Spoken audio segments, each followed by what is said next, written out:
एक तर पहिलं घ्यायला नाही पाहिजे होतं. तर बरोबर आहे, दोन्हींचं सरकार व्यवस्थित चाललेलं होतं, सगळं आहे.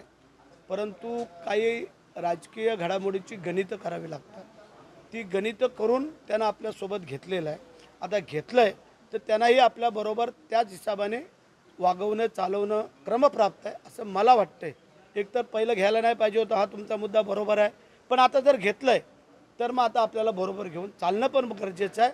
भले हेवे दावे काही असतील, आता आपल्या जिल्ह्यामध्ये किती हेवे दावे होते, काय होते, आम्ही पण त्यावेळेला सत्तेतनं बाहेर पडलो, नवीन सत्ता स्थापन केली, तेव्हा तटकरे किंवा हे अजितदादा आमच्याबरोबर कोण नव्हते.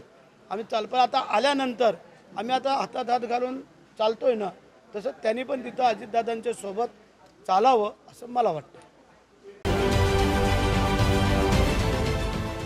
देश विदेशातील प्रत्येक घडामोडींचे लाईव्ह अपडेट मिळवण्यासाठी आता साम टीव्हीच्या सर्व सोशल मीडिया प्लॅटफॉर्मला लाईक, फॉलो आणि सबस्क्राईब करा. तसंच सर्व नोटिफिकेशनसाठी बेल आयकॉन प्रेस करायला विसरू नका.